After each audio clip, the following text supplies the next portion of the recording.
Welcome to The Pullbags, Back Issue Classics.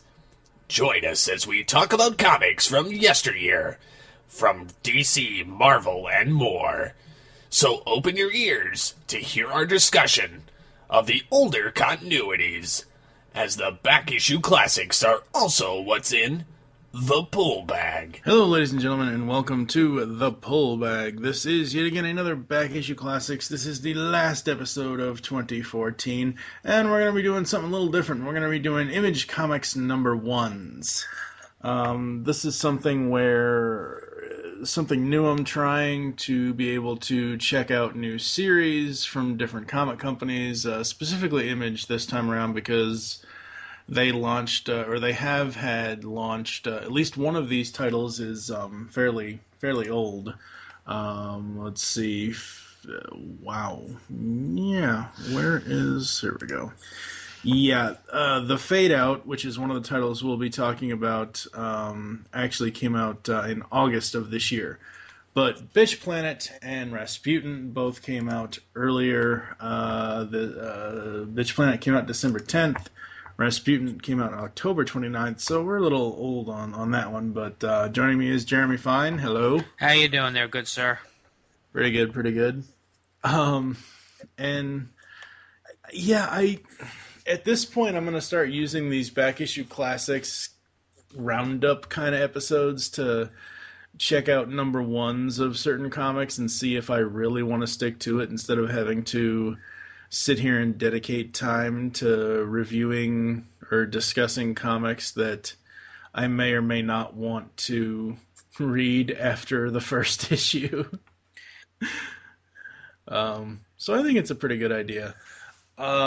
When did you first hear about Bitch Planet? Was it when I told you about it, or had you heard about it previously? Or Well, like you, what I'm trying to do now, I'm trying to diversify. I mean, You know, my podcast is all about diversification.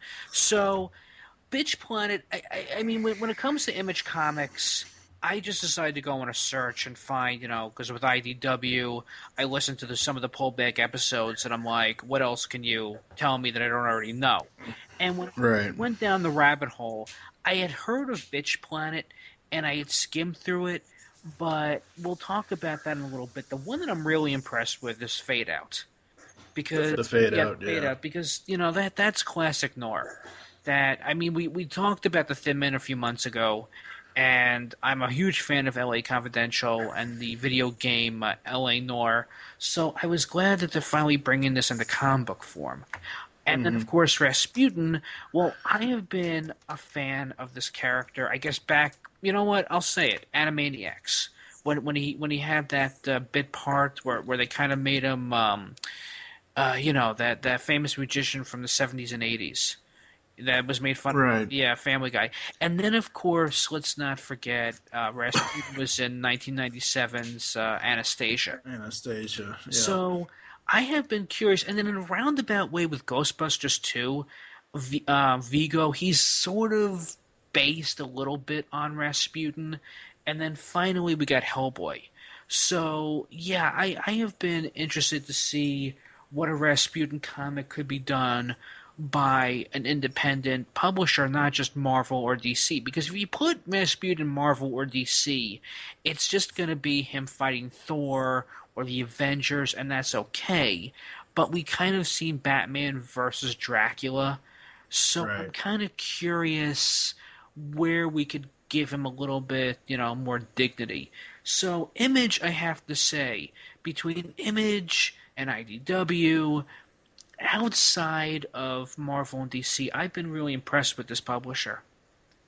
Yeah, I mean, Image is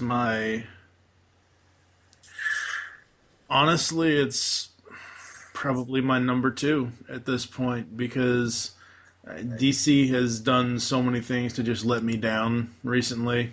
No, I'm being very serious. They have done so many goddamn things that have pissed me off, or, let's make Batgirl a teeny bopper comic and blah blah blah blah blah, and let's cancel Batman Beyond 2.0 because, hey, we need to talk about Batman Jura Krira, whatever the fuck, Batmanga crap. But, so IDW and Image are my top two companies at this point. Actually, what I was going to say was I thought DC was going to piss you off because we just found out that they're canceling Arkham Manor.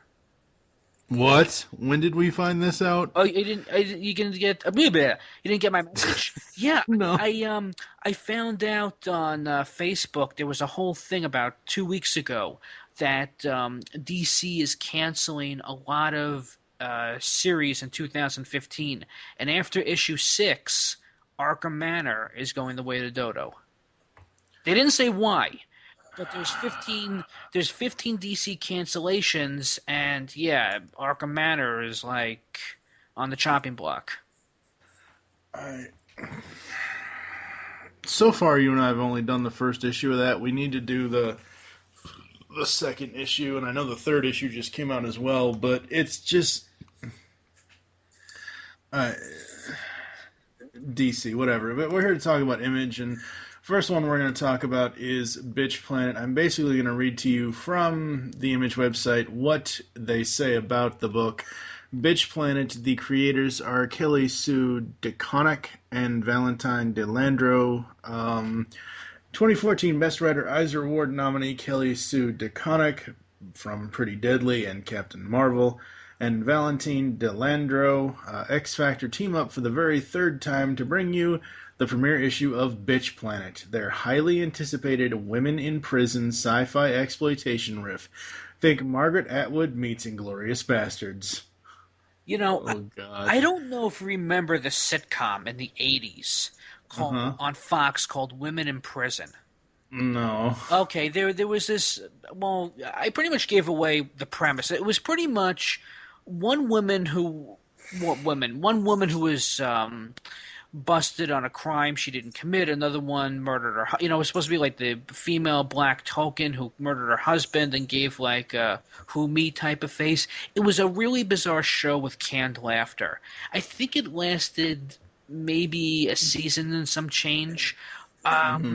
But it was pretty much like any bizarre Fox sitcom would be. My memory is a little foggy, but there were some memorable actors that went on to some other things in the 90s. If you ever seen like Dream On or News Radio, they kind of transitioned from there. But my point being is that this seems to be a popular thing. It's not just porn as I've seen on Skinamax. There were a lot of the 70s blaxploitation women prison movies. Usually you would have somebody who went undercover to go in prison to get information or avenge her sister's death. But this one, I have to admit, even if we don't get past issue 1 and we just go into issue 2, I have to say one thing, though. I love the ink and paint in this comic. Now, granted, I downloaded just the digital, but it's well drawn. It's very well done. I'm not sure about this one because this is our second series from Image that you and I have talked about that deals with naked women. Considering we have sex criminals to deal with. Yeah. But this one, I don't know. It just kind of, when I was looking through the Image solicitations as they were coming out, I was looking at the December solicitations, I should say. And I was like, Bitch Planet #1. That sounds vaguely interesting. I'll give it a try. And that's kind of what these #1, not collaborations, collection type Back Issue Classics episodes are going to be, is me and you or me and whoever else wants to do it, taking a look at potential new series from different publishers or, something like that to see if it's something that we're interested in continuing on with. And, so far in year 2 of the pull bag, I think I have pretty much expanded the show beyond just being superhero comics. I mean, we've talked Turtles, we've talked Transformers, we've talked Dexter's Lab, we've talked Cowl, Sex Criminals, Mars Attacks. Mars Attacks. We did Batman Month, celebrating 75 years of Batman.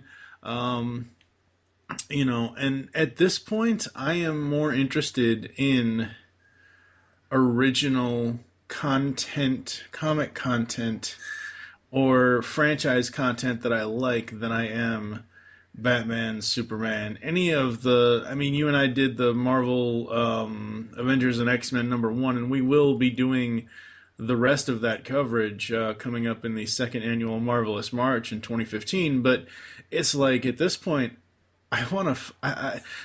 I hate having to get attached to, and it's my own fault, but getting attached to a DC title and then, oops, sorry, nope, you can't have that no more because it's not performing well, or it's not selling well, or it's not doing this, or it's not what we want to do, and it's like, I don't know, it's just whatever. So, Image Comics, Bitch Planet #1. The cover is pretty amazing.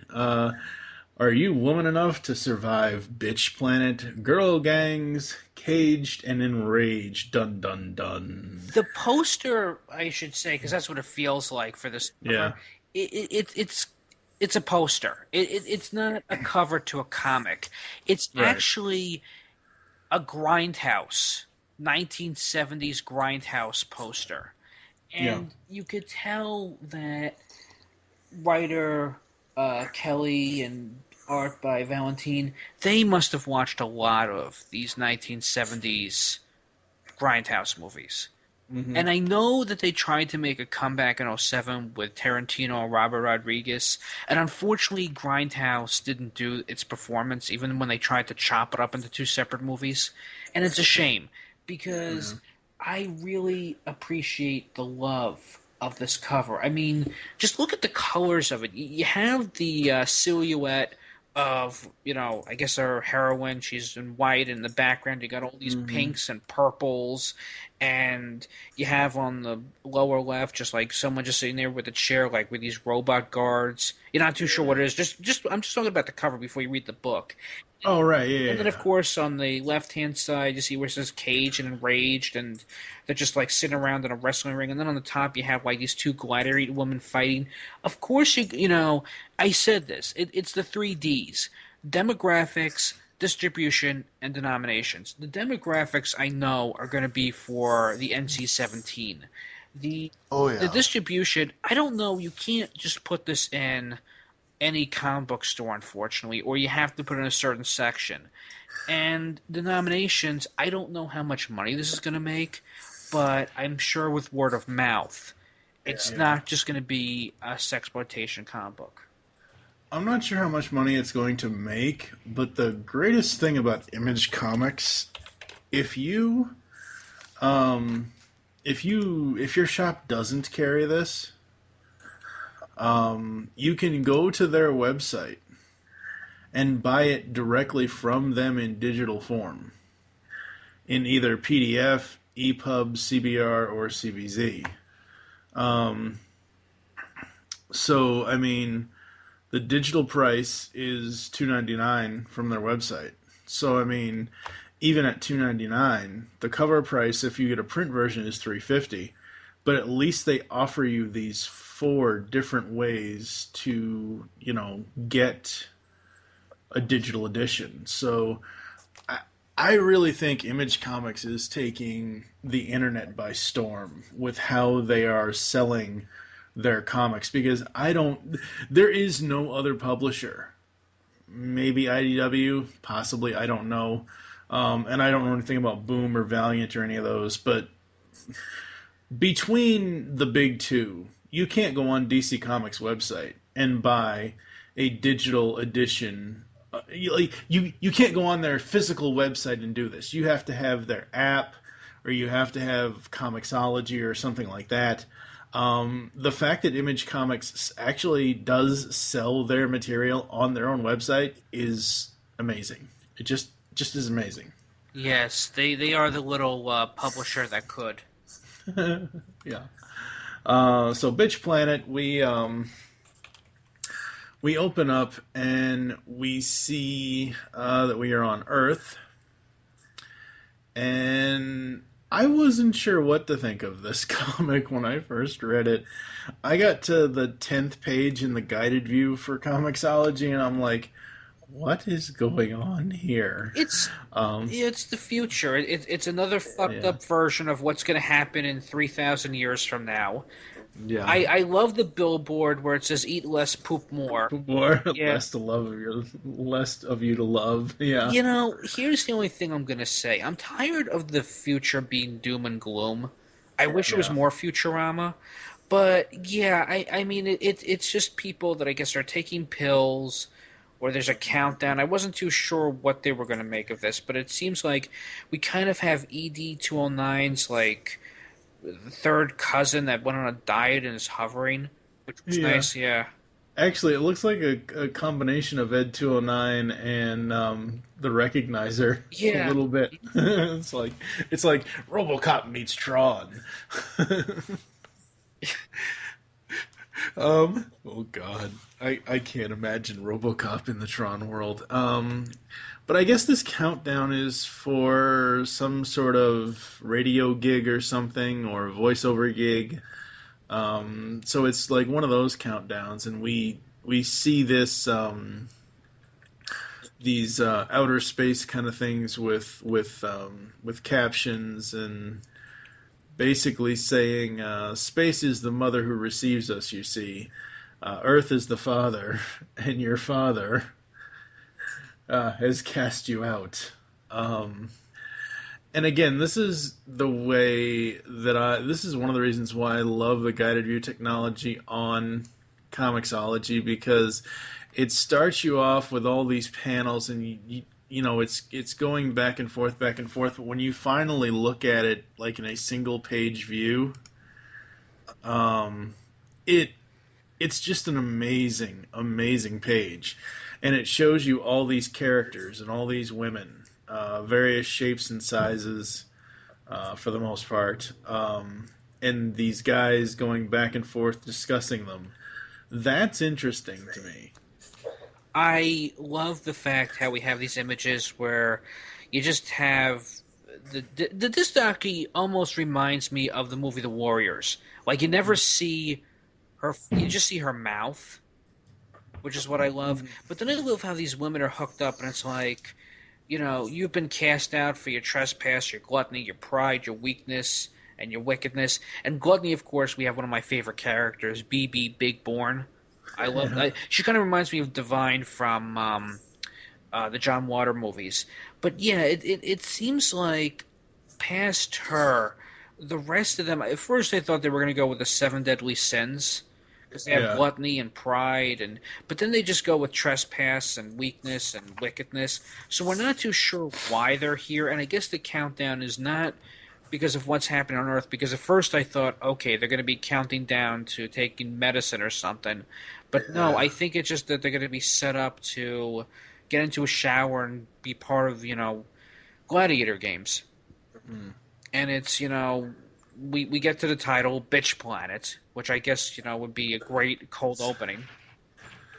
I mean, this is an amazing comic. I mean, first issue, 2 pages in, we have this giant spread of them, of the, was it 6? Yeah. Of the 6 women,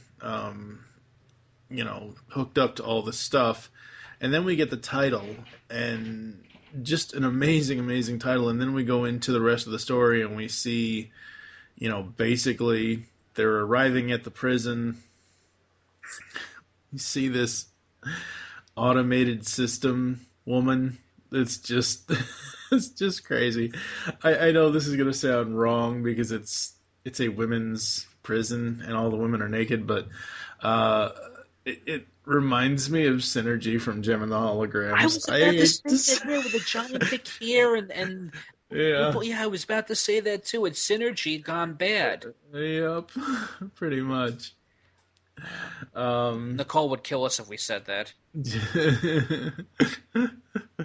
I'll point this episode out to her and she can make up her own mind.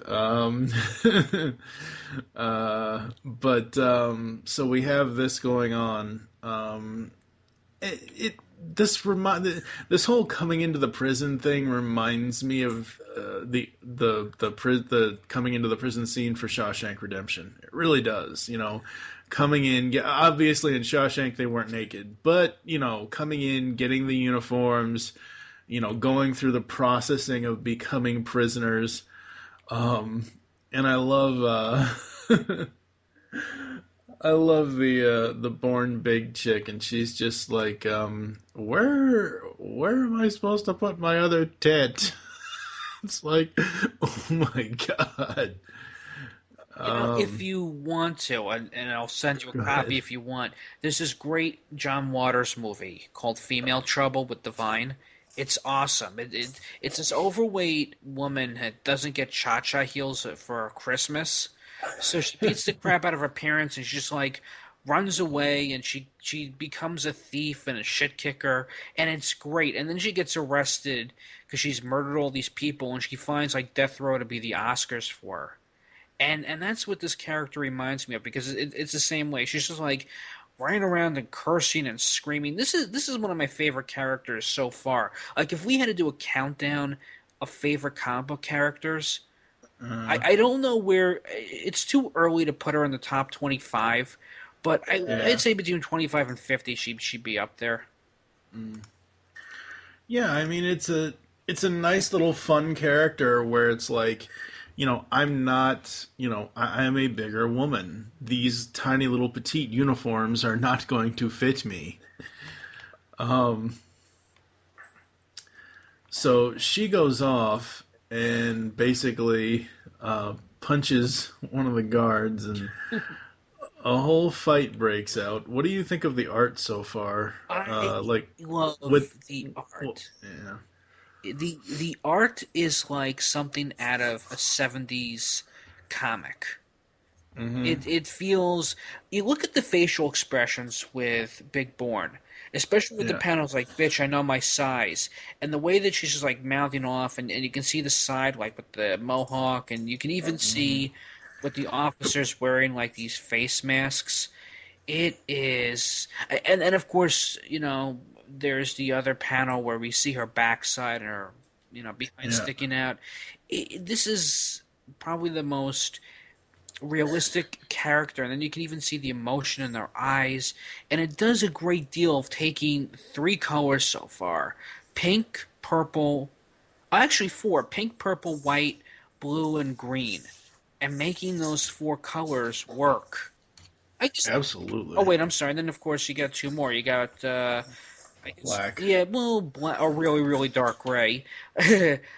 Yeah. See, yeah, you got gray and you got white. Yeah, so you got those colors and you make them pop. Yep. Absolutely. Um, so the guard subdues Big Born, and one of the other girls says, "She didn't raise a hand to you, and now she won't." Um, and the guard says, "Any questions?" And Big Born comes up, and says, "Yeah, where am I supposed to put my tits?" And she punches the guard out. She knocks the helmet Ah, off of him. I love that. She does like yeah. this uppercut. You can see like this is also great artwork where it's like half the helmet has come off of him, but you can still see like his lower mouth and his chin. Is that a male or a female? It looks like a female to me. Well, it looks like he The has guard. mustache, and you can't really see. I think Yeah, they are male true. guards. Yeah. Yeah, that's true. So the engineered doctor guy says, "What was that? 2 minutes? I think we've set a record."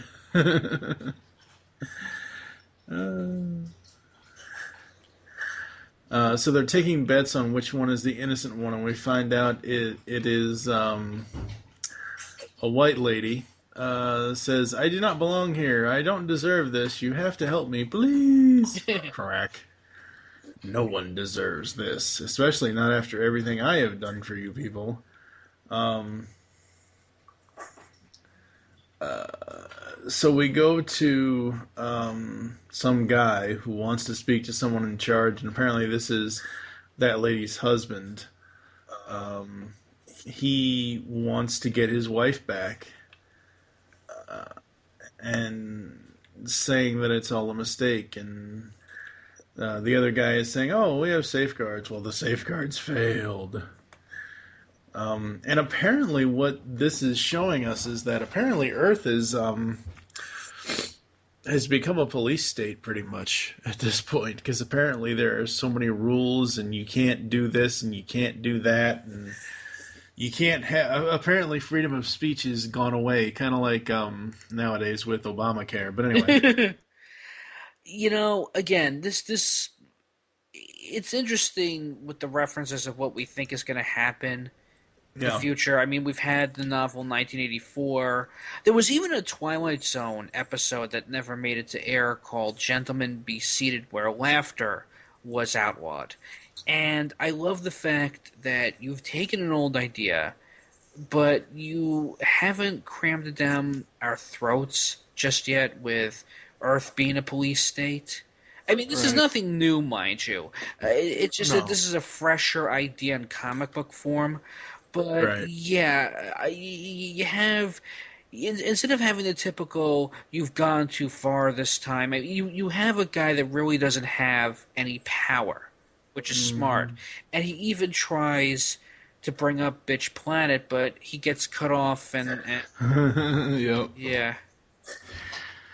It's a colony. It's a planet. It's another planet. It is not an installation.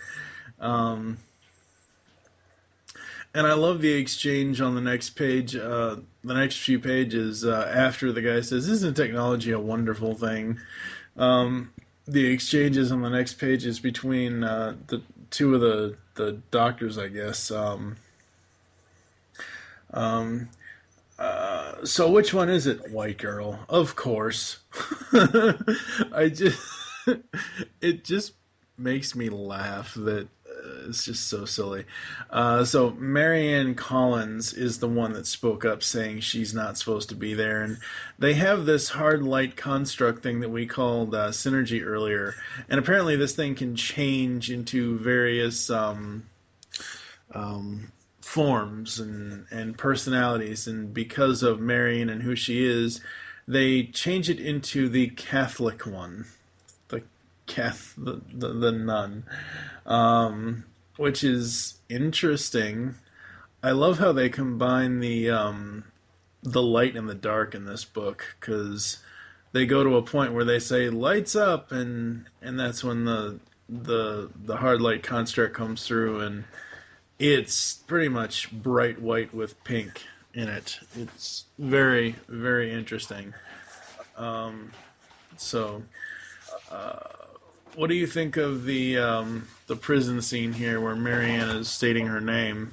Well, again, it's your typical "I don't belong here," and I love how they've, as usual, they've shrunken the dialogue where it's just above a whisper. Like, she has no power, and she's feeling sorry for herself, and you have all the prison whispering, and you have, is she weak? Is she new, fresh meat? I mean, does she think she's better than anybody else? You have all that, but thankfully, as I said, it's a fresh take on a new idea, which is not a bad thing. I like how it's set up. I like how there's really they're not really so much as going after her. They're more concerned about what they're going to do, like how to escape the prison while Mary's being summoned. So at first, like I said, in the beginning, you have, the guards talking about her, and Synergy turning into, I guess, from Nurse Ratched to Mother Superior. And then I love how you have the prisoners playing the telephone game about trying to bust out. And then Big Born, she's kind of like, well, how are we going to escape and how are we going to hitchhike when we're on a planet in another galaxy? Which is what I love. So it takes a great idea of, humor, suspense, and drama all in one in just a few short panels. So I definitely dig it, all while Mary is trying to state her case. And of course, we go back and forth where she's saying, I don't belong here, and we have the husband, and they love each other, and Collins is being grilled how he had an affair, and Mary drove him to it. And I love, instead of split paneling, you break it up into like these 4x4 panels. It's like Mary Collins marry her husband. Then you got Synergy. Then you got the guy interrogating, and then of course Collins really has no pull because you can see in his face he's trying to tell that he does love his wife. He did have an affair, and he's being grilled by this seedy guy. I guess it's Mean Gene Okerlund in a way. That's what I'm going to call him anyway. No, it's not Mean Gene. It's There's no way in hell this is Mean Gene. Mean Gene is too nice to be this guy. Well, it's his evil twin from another galaxy or another dimension. I mean, this guy, if he had a top hat, he would be Snidely Whiplash. Snidely Whiplash, yeah. Okay, so we'll call him Snidely Whiplash. It's a typical thing where it's like if you question the state, your ass is grass, and you could just see in this guy's face like he's grilling Collins about you having the affair, and you're right, he's ready to twirl the mustache, and Mary is already being sentenced to God knows what else because the last two panels are I wasn't, and then husband goes complaint, which means he was complaining, he spoke out of turn, and you can see in her face, she was devastated, and she had made threats about God knows. I'm sure she killed whoever her husband had an affair with. That's, the opening assumption anyway. That's the opening assumption, but that's not what happens. Right, but I'm just saying, like, if you've just read this for the first time. Yeah. I'm saying for anybody who's reading this for the first time doesn't know what to make of it because you think it's your stereotypical, husband had an affair, wife went batshit crazy and killed. Of course, that's not what happened, but, it's your typical futuristic, well, we'll make that judgment for you, you don't have to type of thing. And thankfully what saves it are the facial expressions and what's in their eyes, and they're more human than they would be a comic book character. And what I love also with, Mother Superior Synergy is when she transforms into the nun, she's a lot more judgmental. She's like, people don't end up here by accident, search your conscience. It's your conscience that forced you to come here. And then, like I said, when she says I wasn't, her eyes are closed, she's lowering her head. She's trying to convince herself of. You just see with her eyes. Her eyes pretty much tell the entire story. Oh, absolutely. And because this is a #1, it just came out this month in December, we are not going to spoil what happens here for this particular issue because you guys need to read this for yourself. I'm going to say after the panels we just talked about, which is the interrogation, the confession, and all that stuff, what happens is that they go through, and they go through with some sort of attempt at a prison break, and then somehow something happens with the husband, which I found a little strange. How the hell that person magically appears, and we kind of end off with our heroine of the piece.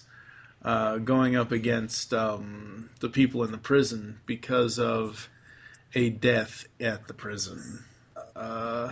It's an interesting title. It's an interesting book. It's not as heavy on the sexualization of the characters as I thought it was going to be. I mean, the first 4, 5, 6 pages, we have nothing but naked women, but it's done tastefully. The art is great. The story flows very well. When I read through this comic and I got to the last panel, I'm like, wait, that's it? I want more already, You never get a second chance to make a first impression, and this one worked. Yeah, this one really, really worked. I don't know how long this one's going to last. I do know from reading solicits through March that March of 2015, we are at least going to get 4 issues. So an Image usually goes on with their series. They're not like DC where they'll do an issue or 2 and then, see ya. So at the back of the book, we have a letter from Kelly Sue DeConnick, and we have other things in here as well from the other creators and workers on the book, which is really nice and interesting. I thought that was really cool that they did that. But go ahead. What were you gonna say? You know what else I love too is that they put in those old advertisements for the X-ray specs. Like Yep. they put in that panel from the stuff like you want X-ray specs for $1 or protect your face or the order by mail stuff. Yep. But yeah, I love. There's also as we were talking about the letters. There's the but I'm not oppressed. The only thing I heard more does feminism ever matter anymore? When I was taught gender studies at a large Midwestern college, you have to read this. I mean, it's an interesting Yeah. article. It definitely takes girl power to another level. Absolutely. For me, I'm gonna give Bitch Planet a 4.5 out of 5. I absolutely loved it. I thought it was great. There's a few little itty bitty things with the writing and the art that just little nitpicks that I have, but other than that, it was a great first issue. What about you? As I said, I've been down this road so many times, and I was afraid they were going to take an idea, put it in the copier, and I was going to get 100 more copies of the same thing, and then after a while, it runs out of ink or it gets faded. Thankfully, it does not. And this one happens to be my new favorite series that I'm going to definitely subscribe to. And I can tell, I'm starting to watch a little bit of anime here and there. And if I don't like the first episode, I don't want the series on my Netflix queue or my Crunchyroll queue. Yeah. And I have to admit, this is a nice gateway to other things what Image is going to offer. Then I say, well done, Image. It gets a solid 5 out of 5 for several reasons. One, the colors. You're taking simple colors and you're making it pop and you're making it part of the story, which is not easy at times, but the colors are not distracting, which is a smart thing. Two, you brought in a memorable character that I want to get to know more, that I hope they don't do anything stupid and kill her off, which is Yeah. Billborn. And three, I like the fact that you have this typical I'm not supposed to be here, I've been, or a crime I didn't commit or whatever, and you've kind of reinvented the wheel with it, with the facial expressions and the making these characters more human, that you give a damn about them. So yeah, 5 out of 5. All right. Well, we are going to switch gears and head into the 1940s in Hollywood for the noir issue of The Fade Out. According to Image Comics, this is the first project from their groundbreaking 5-year deal at Image. We'll have Ed Brubaker and Sean Phillips fans, old and new, all on the edge of their seats as they weave an epic crime story unlike anything they've done before. Hollywood 1948, a noir film stuck in endless reshoots, a writer plagued with nightmares from the war and dangerous secret up-and-coming starlets, suspicious death, and a maniacal studio mogul and his security chief who will do anything to keep the cameras rolling before the post-war boom days come crashing down. The Fade Out is the most ambitious series yet from the award-winning noir masters. Bonus, this 40-page first issue features more story pages as well as exclusive back pages, articles that are only in these single issues. So this came out, as I said, August 20th this year. I wasn't sure. Like I said, usually when I find a series that looks really interesting, depending on how many issues it has, I will go ahead and buy up to current. I haven't done that with these yet. Obviously, Bitch Planet just came out. Issue number 2 for Bitch Planet doesn't come out until next month. The Fade Out has been out since August, and I just now found it. And it's pretty cool. I'm digging it. Brubaker, of course, wrote some Batman comics. Yep. And he wrote one of my favorites that I pushed for April 1st of 2015, Batman the Man Who Laughs.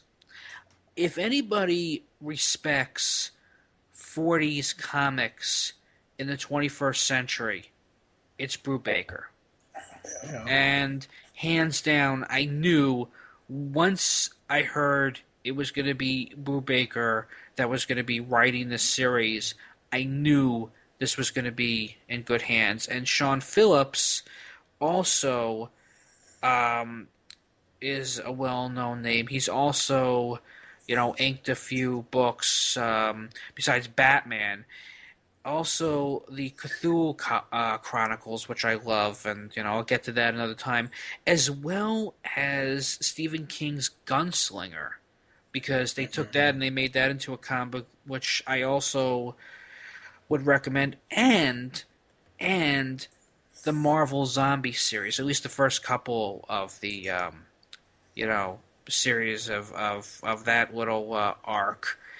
But yeah, I knew that we were going to be in good hands with these two guys, and even the cover looks like something out of a 1940s noir book cover. If you ever got in your hands, like, if you've ever been to a used bookstore or been to your grandparents and looked at the old detective books of the 30s and 40s, Yeah. this is a love letter to Oh, those yeah. covers. I mean, it's a typewriter covered in blood, and it just, like, it screams like either they took an old cover, and they definitely had to take a cover from one of the books of the 40s, and definitely, like, took God knows how long to recreate this typewriter image. Yeah, absolutely. Yeah, it's kind of like, what if somebody murdered Angela Lansbury? Yeah. So we have a cast of characters page here. We have Charlie Barish, the screenwriter, part-time reprobate. We have Earl Rafe, movie star womanizer. We have Valeria Summers, up-and-coming starlet. We have Gil Mason. Hey, what's Metamorpho doing here? Oh, that's Rex Mason, sorry. One-time writer, full-time drunk. We have Dottie Quinn, publicity girl. And we have Phil Broski, studio's head of security. Dun, dun, dun. And this one opens up with The Wild Party. I love the art in this book. The colors are amazing. How they're all set up together, between Charlie being in the tub in this first page and then, him trying to think back at what happened. Absolutely love it. This is like somebody, again, found a comic of the 40s and just cleaned it up. And, it's like, or somebody found a manuscript. It page by page, with the captions, with the narration, with the discussion of war looming, you can definitely tell that this is somebody who lived during this decade. It's amazing, like these two, Brubaker and Phillips built a time machine and went to the 40s and then came back to our time. Oh, absolutely. I mean, I know it's 1948. I know we're done with World War II, and I'm sure now there's going to be the Korean War and the Cold War and Vietnam, but it's still it's still interesting that they're still scared of what's happening next, like who Public Enemy number 2 is going to be now. Mm-hmm. So our setting is Los Angeles, fall 1948. And Charlie has woken up and doesn't know whose house he's in because of the wild party. And as he's going along, he remembers different things from the party. This is really interesting because he has to save his. He gets called there by Jimmy, one of the security guards, to save his buddy Gil, who's a drunk and apparently nearly punched out Bob Hope. It's interesting. It's a cool story. I think at this point, Image has really tapped the classic television and movie era because they have this series And they also have another series that we'll be trying out at some point called Satellite Sam, which is based around a 40s and 50s TV show. So Image Comics has got, classic era movie and TV locked at this point. Oh, definitely. Definitely. They've been listening to a lot of radio dramas as well. But I also, there's one of the panels that I love.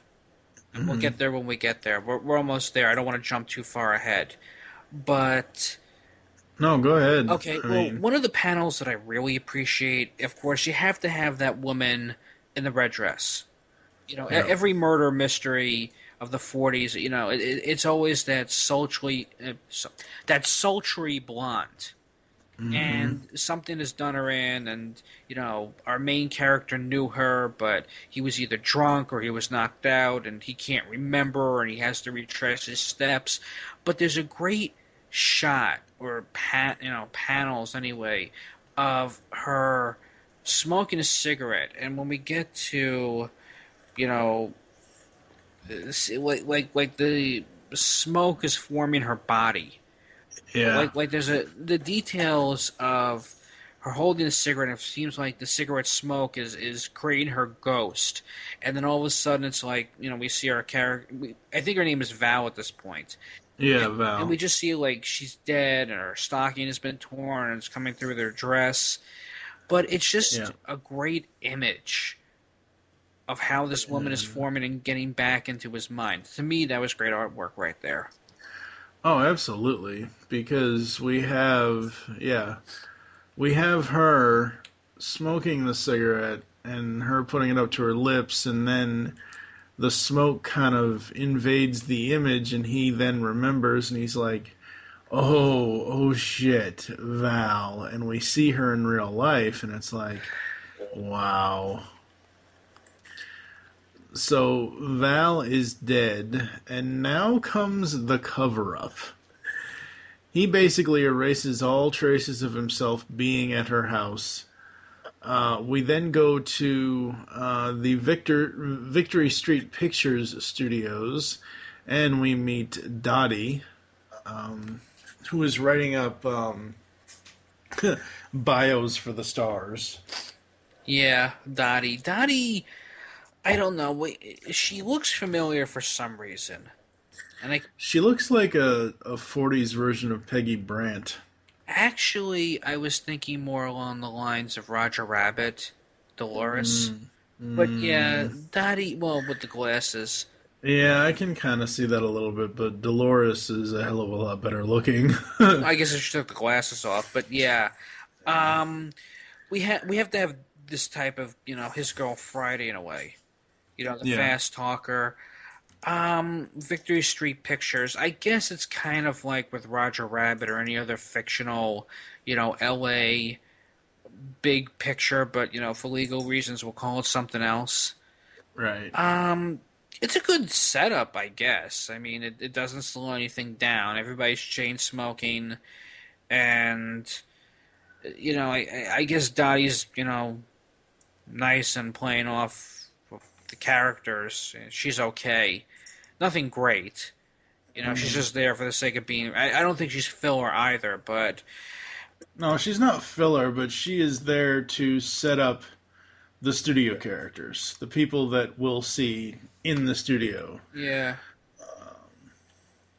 And she gets the news of Val's death, and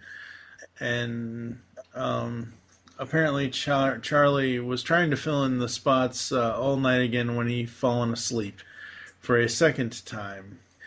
And he has this weird dream with a bunch of blank faces that start to morph, and apparently Dottie wakes him up.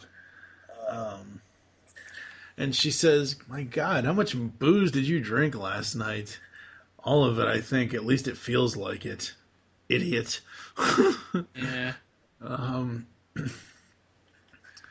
So she tells him basically what he already knows, and we then go into the cover-up mode of, it was a suicide, and it was this, and it was that, and nothing really happened, and it's we're behind in the picture and whatever else. I love the art though.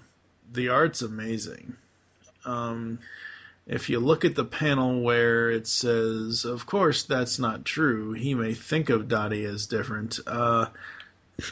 You look at that panel, you look at the backgrounds with all the buildings, and you look at the car on the left-hand side. It's like, wow, they really nailed the 1940s cars in this. Oh, they not only the cars, but the apartment with the blinds and the sun barely coming through, the shadowing. Absolutely. Yeah, I mean, this is I said over and over again, definitely a love letter to the '40s, especially the design of all the characters. Mm-hmm. You know, the buzz cuts. I'm sure everybody like swore like sailors back then. Oh, I absolutely. know people would talk differently, or at least when I watch westerns. But yeah, I watched a lot of 40s movies, Maltese Falcon, you name it, I've seen it. I wish there wasn't so much of the swearing because I grew up watching Three Stooges and Marx Brothers, but I'll take it. I mean, it's no Rocketeer, which is what I guess I could understand. But Yeah. I do love the head of security, though. He kind of reminds me of, Death Row Marv from Sin City. Yeah. You know, the actor who played him. He was also in Iron Man 2. You know who I'm talking about. Yeah. But yeah, it's a great, guy's intimidating without being too intimidating. Right, right. So as we go along here, we get more of Charlie's flashback, and he flashes back to the party again.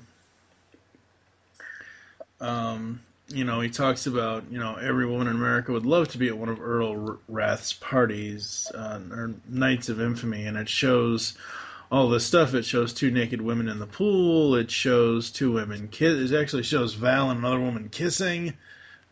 And then we go to You Wanted to See Me, and he goes into Brodsky's office, who's the chief of security, and they talk about the whole, like I said earlier, the cover-up thing and how things are supposed to work and perception and all this and all that. He says, the chief of security says, "You want to help? You can tell me who else saw her at the party. You'll have to ask someone else. All I remember is a couple of big shots from MGM picking a fight with Flapjack." Yeah, and I love how, if we get back to the party, of course, it almost looks like, with Flapjack, you're right. Flapjack reminds me a little bit of Sammy Davis Jr. for some reason.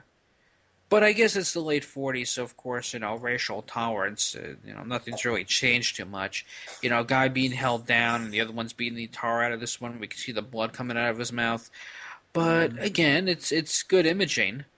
And I also love in the background how we don't see much of this nowadays with background characters, but you can tell how much is a love letter because in the background, you barely see the people's faces. Like, you'll see their pupils.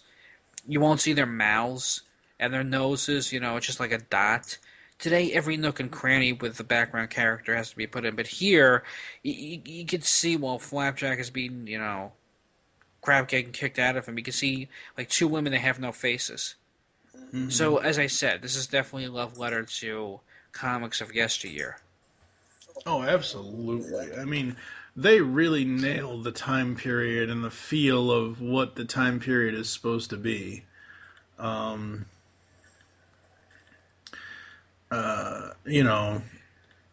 absolutely love the art. Like I said, the story is really, really good. We end up with this whole Starlet suicide thing, and that's been, leaked to the papers, and we kind of go back, and I got a weird vibe from the fact that Gil is on the floor in Charlie's office thing, and he's like, "Hey, sorry about that trouble last night." It just, I don't know, it feels a little strange to me.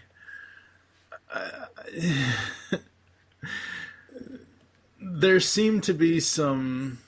I don't think this is intentional, and I don't think this is what's going to happen, and maybe I'm reading too much into it, but at first, when Gil first wakes up, it seems like there's some strange goings on between Gil and Charlie, even though I know there's not. At least not yet, anyway. But it's just, I don't know. It's just strange that he's crashing at his office. You know, you have to have these backstories, and you have to have these characters, and you always have to have these. The problem with most of these noirs, and that's if you've read them, 90% of the time you have somebody waking up with a bad hangover, and you don't know why. Yeah. And we're introduced to a lot of characters, and are they going to be introduced to the story or not? And we don't know. So we're left to assume it's kind of like Scooby Doo. Is that person important? Is that person not important? Does that person have a past? Did he not? And then they could just go away, and it could be a waste of everybody's time. And that always pisses me off. I don't know where it's going to go, and I don't want to spoil too much for people who haven't read this comic. That's why I'm only giving like bits and pieces. I'm trying to be as spoiler-free as possible. But Yeah, same here. the thing is that it's an interesting character, and I love the flashbacks of how he's trying to recreate his past, and we're seeing images of movies of long ago for us, you know, the swashbuckling and the westerns and the gangster movies.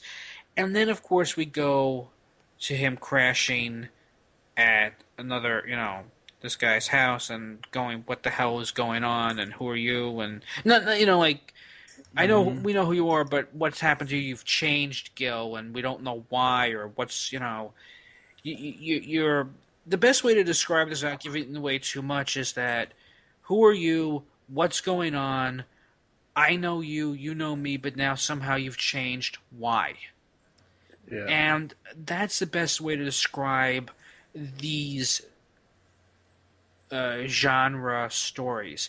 So if you're a fan of this type of piece, it's a good start. And it's visual. Because the problem is if you've read them in paperback, they're not visual.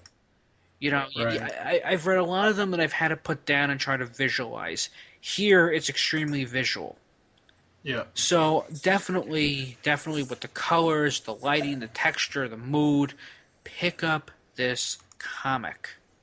Yeah. It's a damn good book.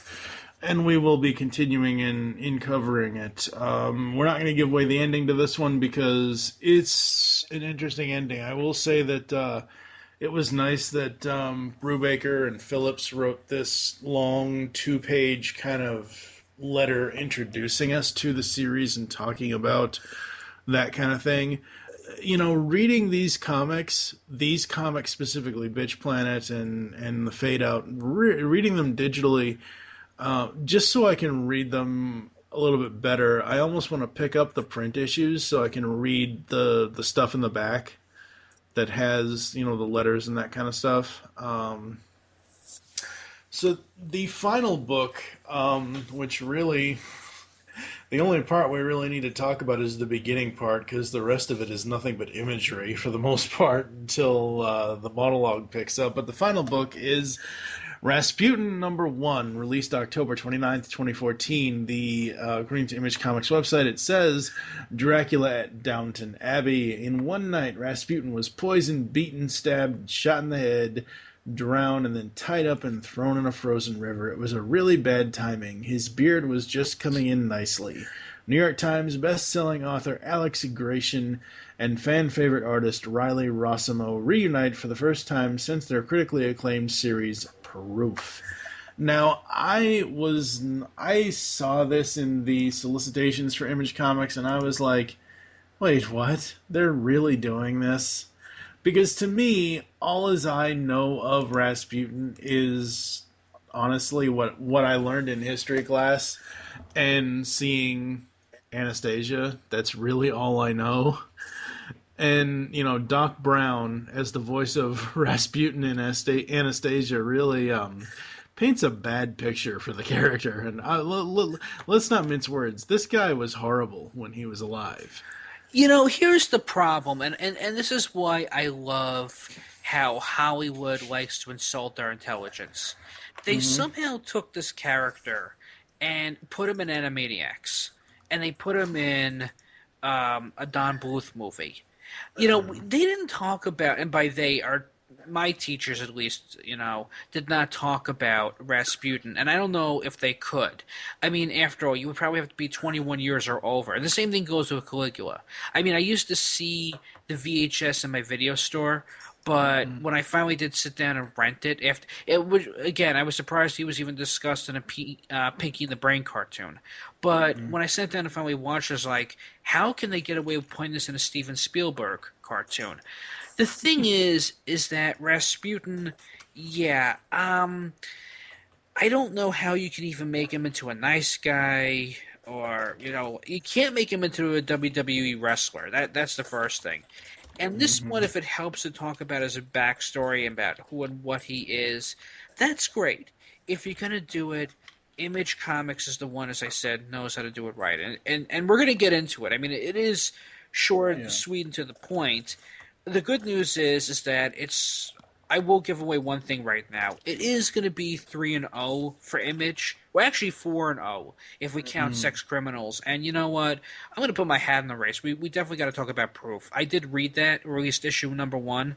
We will. I am going to request that down the road. But what do I think of this comic right now? Well, I love how it's based on true-ish events. Like, nobody seems to want to tell the true story of this guy.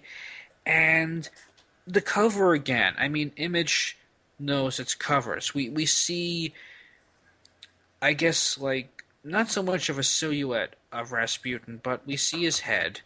It almost feels like something out of a 1980s, direct-to-video VHS box artwork. That's what it feels like. Like I'm seeing a 1980s movie at this point. And he's bleeding down his nose to his chin, and the blood is, of course, forming, his logo. And, yeah, I mean, the colors and artwork here, I don't know what to think. It does feel like something out of the 80s. Yeah, very much so. So we've kind of gone from the 70s to the 40s and the 80s. Not bad, jumping back and forth. Yeah, not bad. We have, so we get to the inside cover. We have Alex, I assume his last name is Grecian. I assume that's how he says it. I could be wrong. As the writer, we have Riley Rossimo as the artist of the title, as well as cover A. We have Ryan Stegman for cover B. The only other place I've seen Ryan Stegman is on Superior Spider-Man covers, so it's interesting to see him here. Nick Pitara did cover C. The colorist is Ivan Plencia, and the letterer is Thomas Maurer. And this one pretty much opens up with Rasputin basically saying that his friends are going to kill him on this night. And we see him with all these other people, and he's going to be drinking a glass of poisonous wine. I like the art.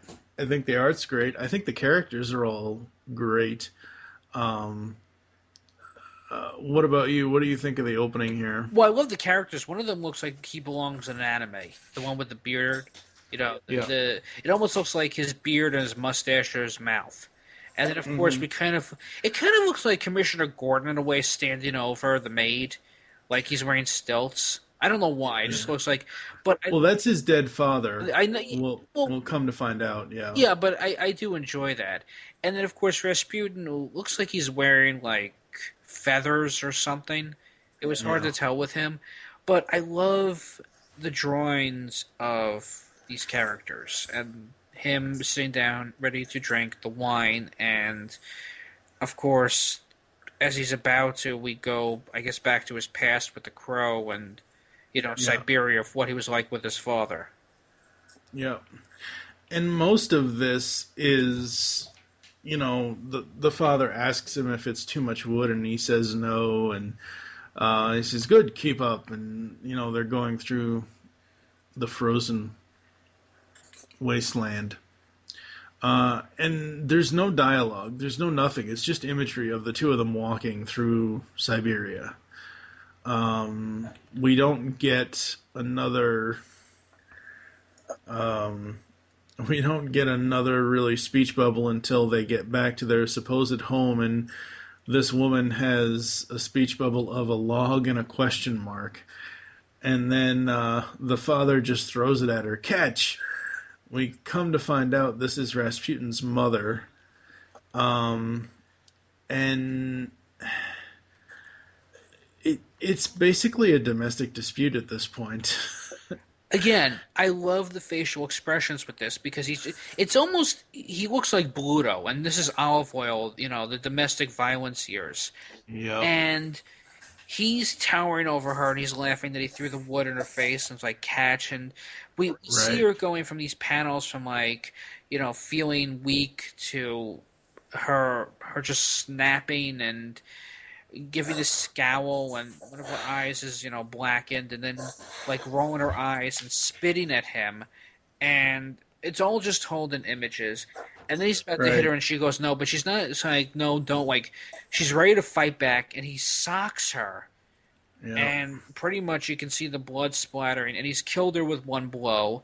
And then Rasputin tries to fight back, but he's too weak. And then his father just, like, walks over to this, stove and pours himself some soup, and he's eating, and he's just eating, and we could just look at this dead woman's eyes still open looking at us.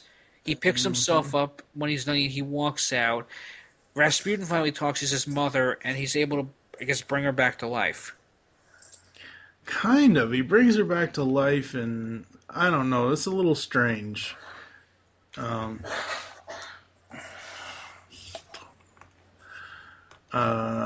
He brings her back to life, and then he goes back out with his father.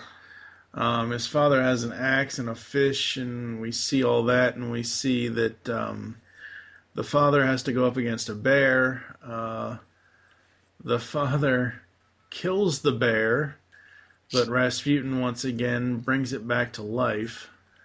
And the bear pretty much kills his dad. Well, here's the thing, too, is that the way that this fight starts is that it's more image. There's no dialogue. It's after he's brought his mother back to life in a way.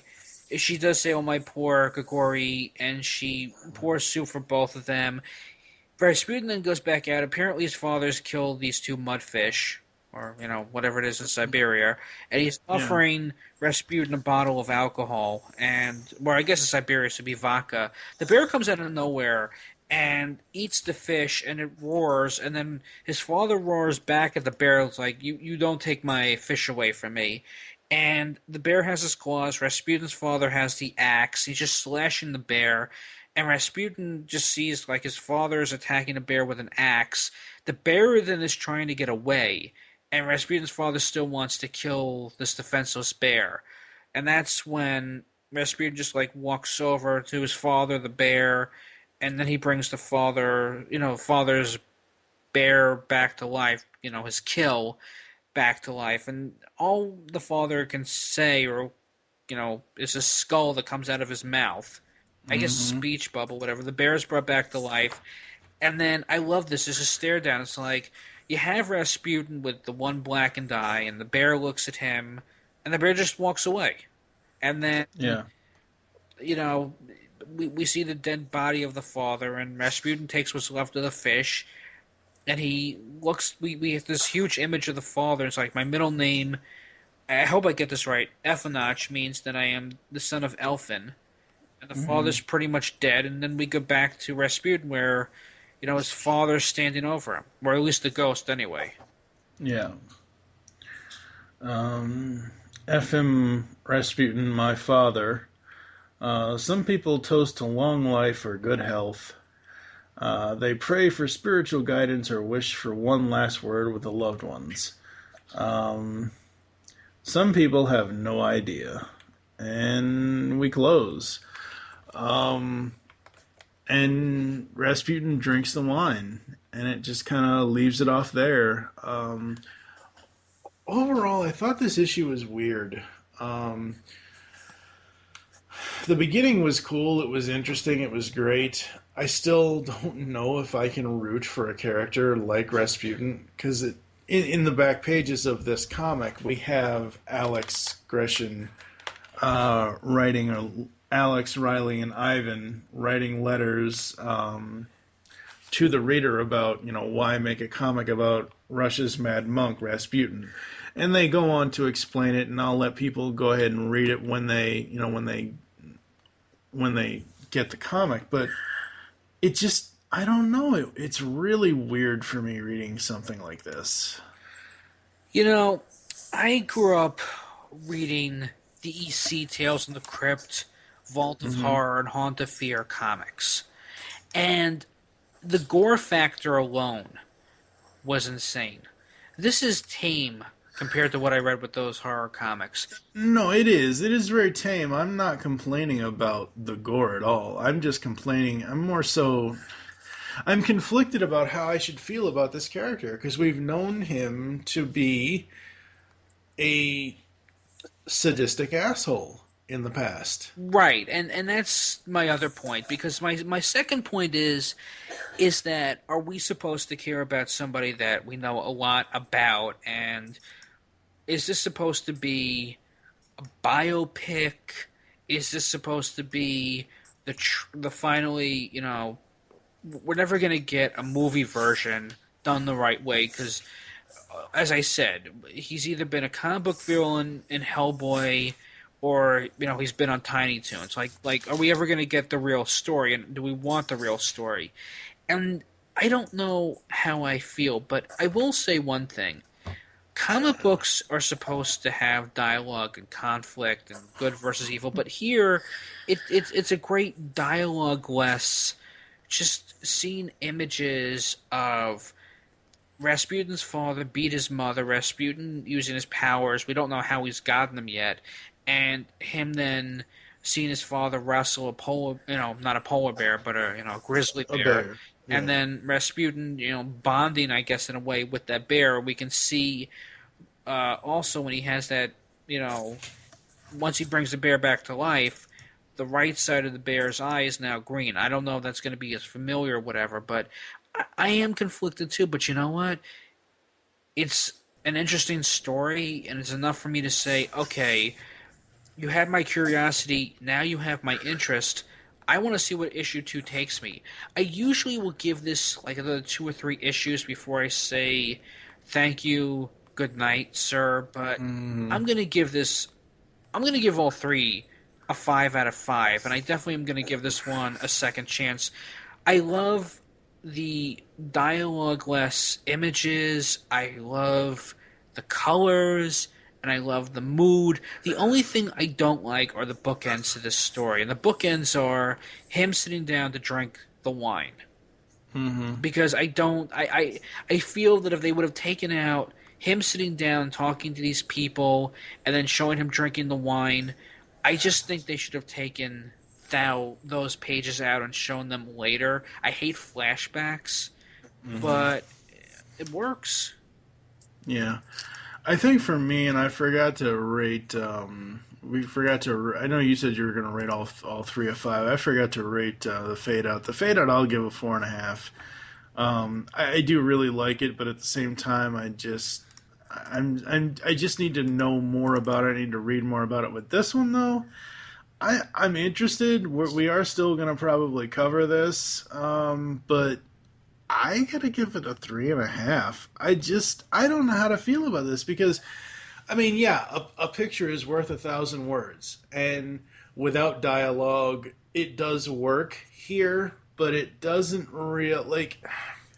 I wish there was some sort of monologue for him, like what he's feeling as he's doing, you said you wanted, we haven't got the explanation of how he got his powers. Well, they could have used this time to explain, by him doing an internal monologue, explaining how he can do what he can do. I understand why it wasn't done that way, but I just wish that it would have been, because it would have made it a little bit better for me. I am still interested. Issue 2 is out now, so we will probably be covering issue 2 at some point. I don't know exactly when, but overall, I mean, these 3 new series from from Image. I really am digging them. I think they're great.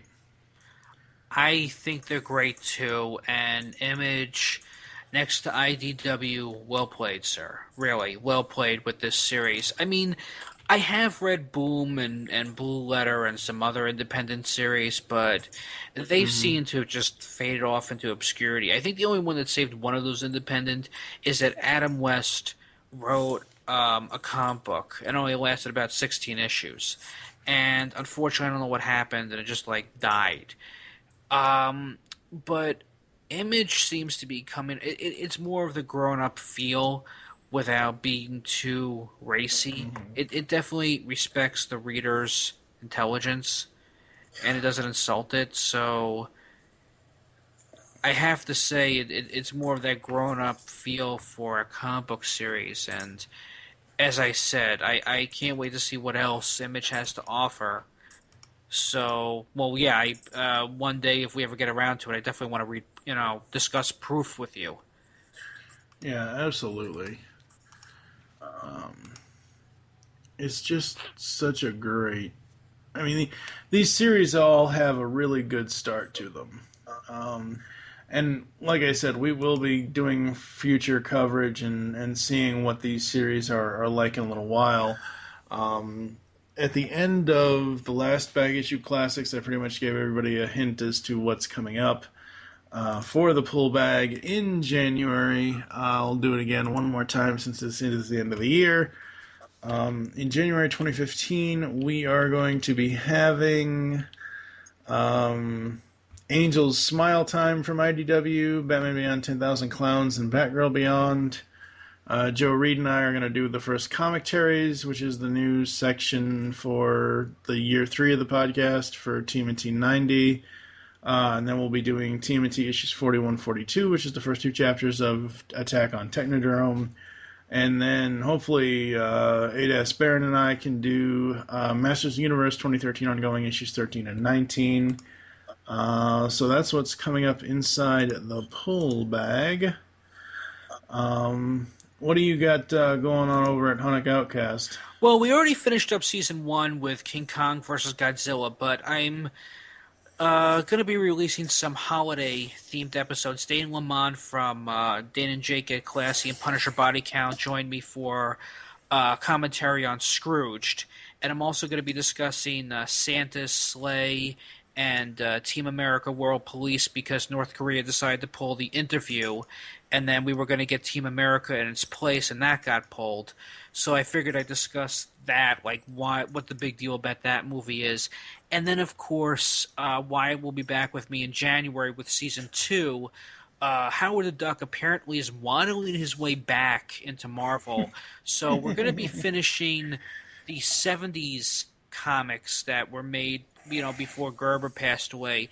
And then, of course, we're going to be treading anime territory, some good anime, Attack on Titan, the original Astro Boy, and I'm already going to discuss what we're going to be doing for this summer because Mad Max is coming back, in a way.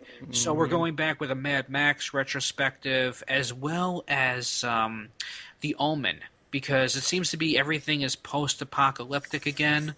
So, and then I'm already going to give away Season 2 for next year. We're going to be going ape. We've discussed Godzilla. We've discussed King Kong versus Godzilla, but we haven't discussed King Kong. So next year we will be discussing all the King Kong movies. Plus, since we finally gained Episode 7, we're going to be discussing all the Star Wars movies, including the Clone War movie, and as well as the Ewok Adventure, Battle of Endor, and yes, even the holiday special. Don't. It's not worth it. Oh, whip and stir and whip, yeah. It's the Star Wars holiday special is not worth covering. It really isn't. It's all in Ewok. Nobody can understand, or it's all in Wookiee speak. I'm sorry, it's all in Wookiee speak. No one can understand the damn thing. I don't know. I don't understand why the fucking thing was ever made. But to get back to comics, Image Comics, Bitch Planet, The Fade Out, and Rasputin. If you'd like to go check them out, you can get them on Comixology. Comixology.com. Go check them out. Where can the people find you online, sir? Oh, Facebook.com, HuntOutcast Podcast, Twitter, Spreaker, TuneIn, all the social networks. One word, Outcast. All right, you can find me, TF2 and Mike. You can follow at Geekcast Radio for all the other network updates as well. Make your great escape into comics, and we will catch you in the new year. See you later, folks. You've just heard the latest episode of The Pull Bag, the GCRN's comic review and discussion podcast. There are several ways to get in touch with us and leave feedback for the show. You can visit the website, geekcastradio.com, where you can comment on the episode and all of our different podcasts. You can rate our show on iTunes. Be sure to leave us feedback. Call the voicemail line, 502-526-5821. Please remember to tell us the show you are leaving the message for, and your name. Become a fan of us on Facebook by searching Geekcast Radio Network. Send us an email feedback at geekcastradio.com. Follow us on Twitter at GeekCastRadio. So until next time, make your great escape into comics and unleash the geek in you.